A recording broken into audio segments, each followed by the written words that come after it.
Herzlich willkommen hier zurück auf den GUI-Reference-Kanal. Heute mal ein kleines Update-Video und zwar zu einem Video, was vor kurzem erschienen ist über die Eagle Industries Tech V2. Haue ich euch gleich nochmal mit rein. Könnt ihr euch am besten das Video vorher angucken, weil hier möchte ich noch auf ein paar Referenzfotos eingehen, die ich dann doch nochmal gefunden habe. Vorher war die Auswahl relativ begrenzt, aber irgendwie hatte ich noch im Hinterkopf, dass ich die Weste irgendwo gesehen habe. Und ich habe tatsächlich beim Durchblättern einiger KISOM-Magazine, die ich dann doch noch besitze, festgestellt, dass mir da zumindest zwei Einheiten definitiv durch die Lappen gegangen sind. Die konnte ich jetzt nochmal raussuchen, habe sie jetzt hier in so einem kleinen Referenzvideo für euch nochmal zusammengefasst, auch mit den Videos, mit den Bildern, die ich dazu online nochmal gefunden habe. Und dazu gab es nochmal einen so einen kleinen Verdacht, so ein könnte sein, vielleicht ist es sie oder vielleicht auch nur ein Nachbau. Und die Bilder möchte ich gerne jetzt mit euch nochmal durchgucken. Ja, wie schon erwähnt, wenn es manchmal so ist, man macht ein Video fertig und dann fallen einem noch irgendwelche Bilder ein, die man irgendwo mal gesehen hat. Und dann hat es mich nicht mehr losgelassen, nochmal tiefer zu suchen, wo denn die Eagle Industries Tech V2 im Einsatz war. Und ich habe tatsächlich noch ein bisschen was gefunden und deswegen jetzt ja, wie gesagt, heute dieses kleine Update-Video. Hier sehen wir es schon. Ein Polizist der USP aus Luxemburg. USP ist da diese Polizeispezialeinheit und auch dort wurde nämlich die Eagle Industries Tech V2 getragen. Hier haben wir ein super schönes Bild, ist ein Scan aus einer KISOM. Ich habe das nochmal aufgeschrieben und zwar ist das KISOM Spezial über Waffen und Ausrüstung aus dem Oktober 2010. Deswegen ist halt immer noch mal ganz gut, wenn man solche Zeitschriften irgendwie noch mal zur Hand hat. Hier steht es auch noch bei, Foto von Sünkler, Sören Sünkler, Mitherausgeber der Zeitschrift, der ja, schon Ewigkeiten verschiedene Einheiten, Eliteeinheiten beim Militär auch in Auslandseinsätzen mit unterwegs ist und Fotos schießt. Und über diese Quelle aus der Zeitschrift bin ich dann nochmal auf diese Einheit gekommen. Und zwar haben wir hier ein sehr schönes Bild mit einer MP5K, nochmal so eine super klasse Oldschool-Optik obendrauf und eben die Eagle Industries Tech V2 hier im Einsatz. Ähm, Darunter, ich weiß nicht, ob dieser weitere Reißverschluss, ob der zur Schutzweste gehört oder ob da irgendwie was nochmal modifiziert wurde, damit die breiter ist vielleicht. Schwer zu sagen, aber hier oben sehen wir auch nochmal ganz schön die Aufnahme für die Karabiner, wenn man das Abseilsystem nutzen möchte. Hier unten auch ein sehr nettes Detail, dass hier nochmal ein bisschen abgetaped wurde, damit man eben nicht die Geräusche von diesem Metallstab hört, um das Ganze festzuzurren. Ist natürlich, wenn der lose ist, kann der beim Laufen wackeln und eben metallische Geräusche von sich geben. Und deswegen wahrscheinlich einmal hier nochmal so ein bisschen festgetaped, damit die Geräuschentwicklung nicht so hoch ist. Ja, ist halt so ein typisches Polizeisetup. Wir haben hier nochmal ein paar Ersatzmagazine am Beinholster auf der anderen Seite, sehr wahrscheinlich ein Safari-Land-Modell und eben hier schön die MP5K. Hier sehen wir nämlich, es ist aufgrund des Scans eine super schöne Auflösung, wie man das auch so von den damaligen Polizei Outfits im Allgemeinen kennt. Das schöne Schwarzzeug ist wahrscheinlich auch der Ulbricht und Witwe Helm AM oder AN 9495. Bei Polizeisachen bin ich gar nicht so tief drin, wird aber bestimmt irgendjemand wissen. Genau, und hier sehen wir schön, dass auch die Mehrzwecktaschen etc. ein bisschen befüllt sind und hier im Holster eben auch nochmal zu sehen die Sekundärpistole. Hier unten nochmal eine andere Seitenwaffe. Das ist bei Polizeieinheiten gar nicht mal so unüblich, dass da zum Teil verschiedene Pistolen in verschiedenen Kalibern getragen werden oder aber eben die eine Waffe permanent sich in der Weste befindet, die den übergeworfen wird und dann die Dienstpistole des Alltags allgemein am Mann getragen wird.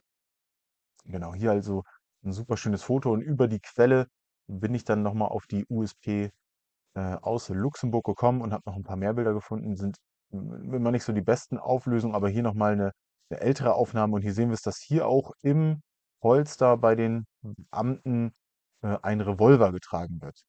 Also hier wahrscheinlich auch nochmal der Kaliberunterschied und hat auch natürlich nochmal andere Vor- und Nachteile, die man bei sowas nutzen kann.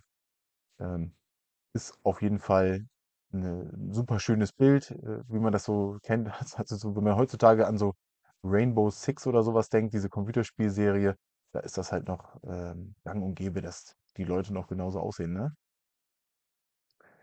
Hier nochmal ein Bild in einer recht guten Auflösung. Hier haben wir nochmal die das PTT vom Headset. Und auch hier sehen wir auch nochmal schön den Revolver. Ein nettes Detail, dass hier auch der Karabiner eingehängt ist. Und hier nämlich sehen wir auch nochmal wieder diesen Reißverschluss und dass der eigentliche Reißverschluss geöffnet ist. Aufgrund der Farbe und auch hier, wie es halt so geschnitten ist, hier unten, das Klett vom Kummerbund, würde ich schon eher sagen, dass die vielleicht nochmal nachträglich modifiziert wurden, damit die Westen einfach breiter getragen werden können, weil zur damaligen Zeit die Schutzwesten vielleicht auch, je nachdem für welche Einheiten die mal gedacht wurden, natürlich mit Platten ausgerüstet sind, deutlich mehr auftragen und man dann ein bisschen mehr Platz braucht, um eben so eine Weste zu schließen. Hier auch mal schön, dass die Magazintaschen befüllt sind. Auch ein ganz, ganz schönes Foto. Hier im Abseilvorgang, hier sieht man das leider nicht so ganz genau, ob hier tatsächlich auch ein bisschen was von der Weste mit genutzt wird. Äh, Schwer zu sagen oder ob die nochmal ein eigenes Abseilsystem drunter tragen. Aber wie auch schon in den ähm, Filmen, die wir als Beispiel hatten, wo das zu sehen war, dass auch da immer sich abgeseilt wurde, hier eben bei der Polizeieinheit mal genauso im Einsatz. Ja, hier sehen wir es auch nochmal ganz schön. Die alte Safariland Beinplatte, ja, kennt man ja auch. Ist halt nicht mehr das gängigste Modell. Gerade diese alten Beinplatten, die sind ja irgendwann mal ersetzt worden durch kleinere, die ein bisschen ergonomischer war. Aber das ist von den alten Modellen ist das so das Typische für Safariland. Hier hinten wird noch mal 'ne andere Weste getragen. Da kann ich leider nichts zu sagen, die ist mir so gar nicht bekannt. Aber gut, ja, hier sehen wir aber auf jeden Fall, hier wird noch mal 'n anderes, Abseilgeschirr genutzt. Hier vorne sieht man doch, hier könnten auch die Beingurte langlaufen. Genau. Hier noch mal schön hinten die Tasche auf dem Rücken zu sehen. So dann eben bei den Jungs im Gebrauch. Hier noch mal gleiches Szenario wahrscheinlich, wo sich noch mal kopfüber abgeseilt wird. Ähm, Auch hier die Taschen auf der anderen Seite noch mal gut zu erkennen. Genau. Und da war eben auch diese Weste eine Zeit lang wohl der Standard. Ich habe noch mal das Bild hatten wir schon. Ähm, Gehen wir noch mal zu dem. Neuere Bilder gesehen, ist natürlich jetzt alles auch viel moderner, ne? Auch da wird PALS et cetera genutzt, um modulare Westen zu tragen. Ja, ja, dann landen wir jetzt noch mal ganz woanders, und zwar in Uruguay. Auch hier auf die Bilder bin ich durch einen Artikel in der KISUM gekommen, und zwar aus der Nummer 1 von 2014, die Spezialeinheit der Luftwaffe. Ich hoffe, ich spreche es jetzt richtig aus. Grupo de Operaciones Especiales Fuerza Aérea. Also eine Spezialeinheit der Luftwaffe, so wie ich das jetzt aus dem Artikel rausgelesen habe, die eben auch hier diese Westen tragen. Sehen wir auch die MP5 wieder im Einsatz. Und da habe ich nämlich auch gleich noch schönere Bilder mit ein bisschen mehr Detail aus der KI-SUM für euch gescannt. Hier auch mal schön zu sehen, die Seitenansicht. Auch hier haben wir wieder die Pistole im Einsatz und hier auch eben die befüllten Magazintaschen für die Pistole, für die 9 mm Magazine. Und die ganzen Jungs sind alle hier standardmäßig mit dieser Weste ausgerüstet. Hier ein Shot mal in derer Version von Woodland. Das ist auch ein bisschen moderner. Ich meine, das war von 2012. Auch da auf jeden Fall noch diese Weste im Einsatz. Hier bei einem Training zur Erstürmung eines Flugzeuges, da auch noch die Weste überall Standard. Auch das gehört noch zu den etwas moderneren Bildern. Ist natürlich von der Auflösung her relativ schlecht, habe ich aber alle von der ja, Facebook-Seite des Militärs Uruguays. Ja, super spannend, dass die Weste es dahin geschafft hat. Wie das zustande gekommen ist, ist jetzt erstmal schwer zu sagen, aber vielleicht auch durch Militärausbildung, durch Amerikaner etc., wo Einheiten dann irgendwie aufgebaut wurden, dass da die Weste dann halt aus der Ecke halt in dieses Land gekommen ist. Hier nochmal bei einer Parade. Ähm, Hier unterschiedlich nochmal, sieht man nochmal ganz schön wie vorhin, dass die Overalls getragen werden und eben die MP5 dann hier mit ja, mit der normalen HK-Montierung oben mit einer Wristfläche, um halt eben sowas wie ein EOTech oder sowas draufzubauen.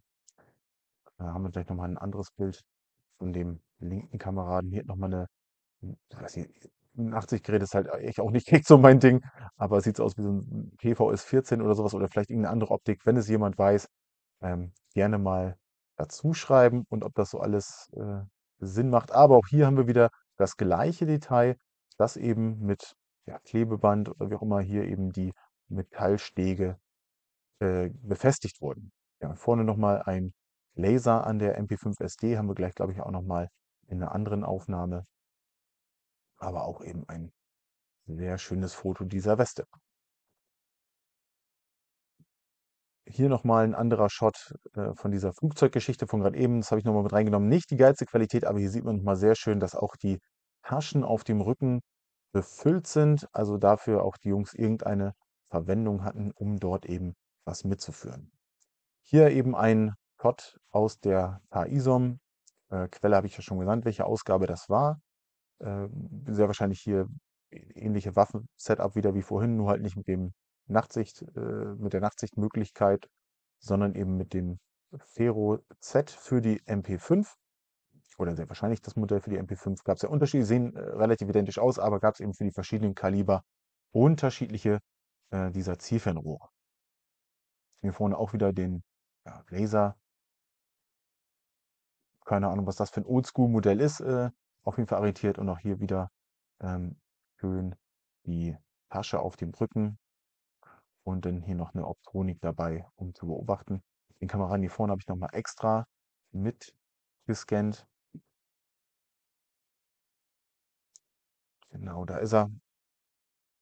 Und zwar hier nochmal eine schöne Seitenansicht, auch nochmal mit dem Patch der Einheit. Hier die schöne Woodland-Uniform, ja, was man so kennt, ne? Staubschutzbrille, so ein Passcat-Helm. Ja, das ist vielleicht auch aus amerikanischer Produktion. Und eben hier auch die Flyer Gloves aus Nomex, die uns ja auch ständig begegnen, gerade bei dieser Zeit. Auch wieder halt mit der MP5 in Einsatz. Hier unten nochmal bei einer Buslage. Auch hier tragen alle wieder diese Weste. Dann habe ich hier nochmal zwei Bilder der slowakischen PPU, auch einer Polizeispezialeinheit. Die haben tatsächlich eigene Westen. Aber auch hier haben wir wieder ganz klar eine ja, Inspiration der Eagle Tech V2. Sehen wir auch hier an den Seitentaschen, die identisch sind. Ähm, wobei ich bei dem vorderen, also es sieht schon mal fast sogar so aus, es könnte es tatsächlich ein Original sein. Aber auf anderen Bildern, die sind schon ein bisschen unterschiedlich. Ob das auch ein Modell von Eagle ist, ist schwer zu sagen. Aber dieses Design hat es auf jeden Fall in verschiedene Länder geschafft. Hier haben wir nämlich nochmal ein Bild von der Seite, haben wir hier eine andere Auflagefläche. Kann natürlich auch sein, dass das jetzt eine modernere Version dieser Einheit ist. Aber hier vorne auch wieder das Verbindungsstück, die MP5-Taschen hier im Holster, eine Maglite. Leider waren die Bilder alle in so schlechter Qualität, dass man es nur quasi mehr oder weniger in verschiedenen Punkten erahnen kann. Ob das jetzt genau das Modell ist, ob es von Eagle ist, ist nämlich deswegen schwer zu sagen, aber wollte ich einfach nochmal mit reinnehmen, dass dieses Konzept, dieses Design doch gar nicht mal so selten ist, wie man denkt. Ja, das wollte ich ganz gerne nochmal mitgeben und bevor das Thema in Vergessenheit gerät, lieber nochmal so ein kleines RevPick-Update geben zu dieser Weste. Dabei danke ich mir auf jeden Fall fürs Zuschauen. Seid gerne beim nächsten Mal wieder mit dabei und dann sehen wir uns. Bis bald.